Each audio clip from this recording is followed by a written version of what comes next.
छात्रों सुप्रभातम। कक्षा 9 विषय संस्कृत चतुर्थः पाठः कल्पतरुः। प्रस्तुतो अयं पाठः बेताल पंचविंशति इति प्रसिद्ध कथा संग्रहात् संपादनं कृत्वा संगृहीतोऽस्ति।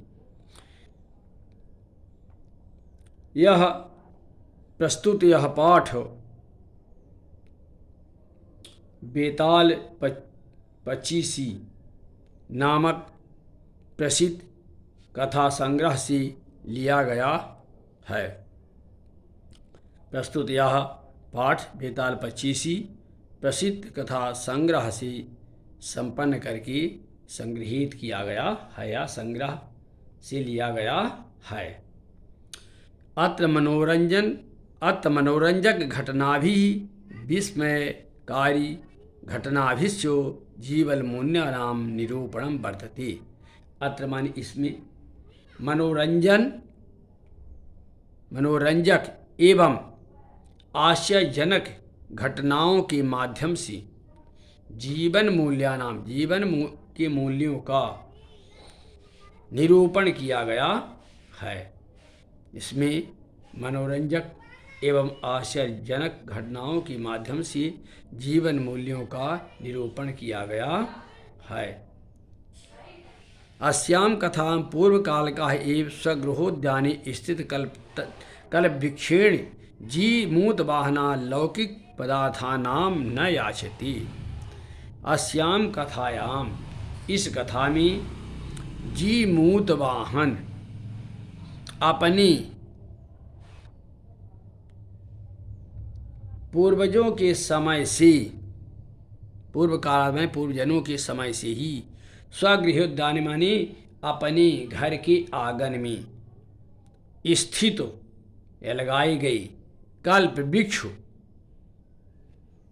से लौकिक पदार्थों में सांसारिक द्रव्यों को न याचते माने न मांगकर अपितु बल्कि सांसारिक प्राण्यां दुखान अपाकारणाय वरम याचते, बल्कि संसार के प्राणियों की कष्टों को दूर करने का अपाकरणाय माने दूर करने के लिए वरम याचते माने वरदान मांगता है, वर मांगता है।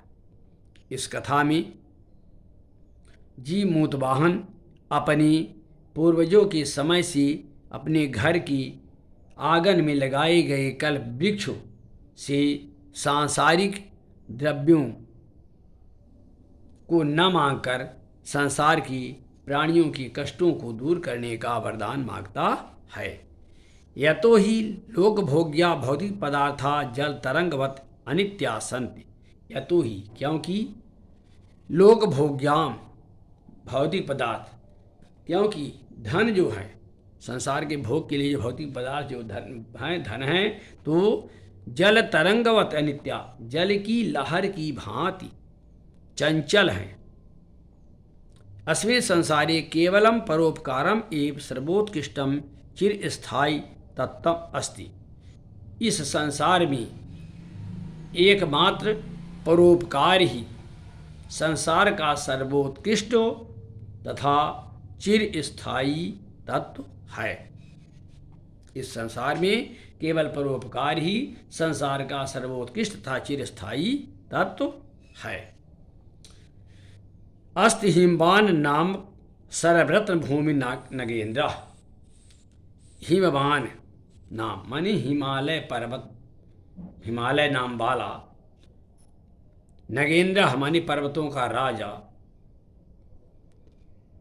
सर्वरत्न भूमि सभी प्रकार के रत्नों की भूमि है।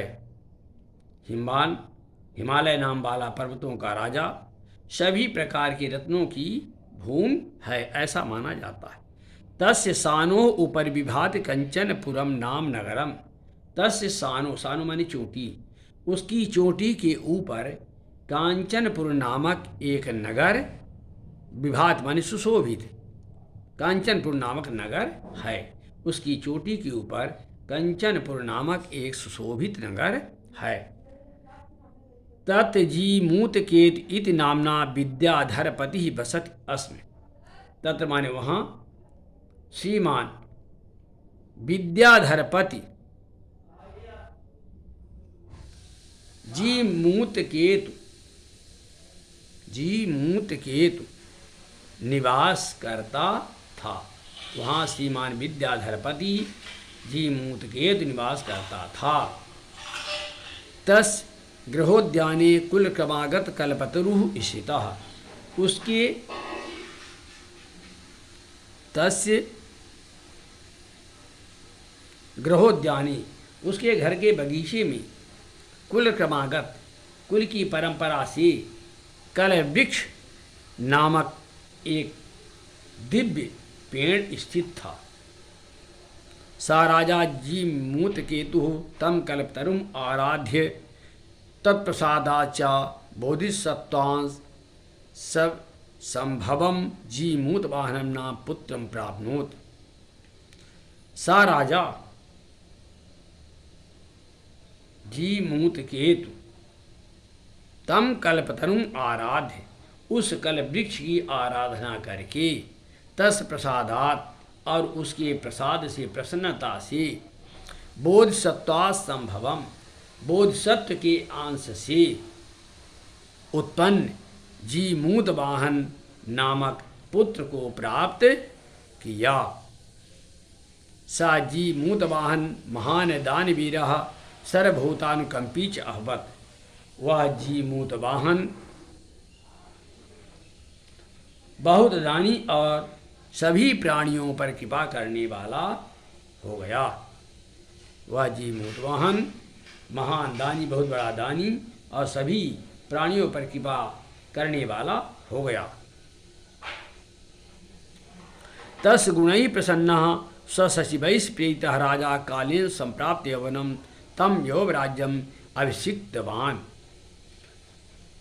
तस्य गुणैः प्रसन्ना उसके गुणों से प्रसन्न होकर तस् स्वसचिवैश्च प्रेरितः अपने मंत्रियों द्वारा प्रेरित राजा ने कालीन माने समय से ही युवावस्था सांप्रत यौवनम च तम युवावस्था को प्राप्त उस जीमूतवाहन को युवराज पदम अभिषिक्त युवराज पद पर अभिषिक्त किया।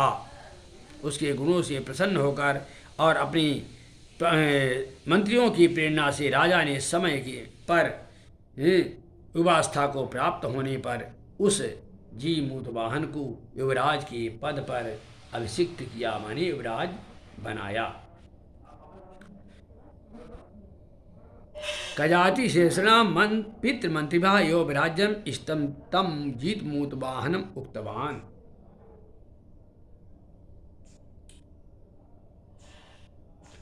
तो कदाचित माने कभी हितैषिणः मित्र पितृमंत्रिणः युवराज बने हुए इस जीमूतवाहन से पिता के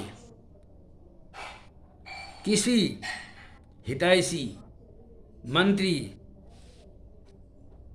के द्वारा कहा गया। क्या कहा गया? यानी युवराज बने हुए जीमूतवाहन से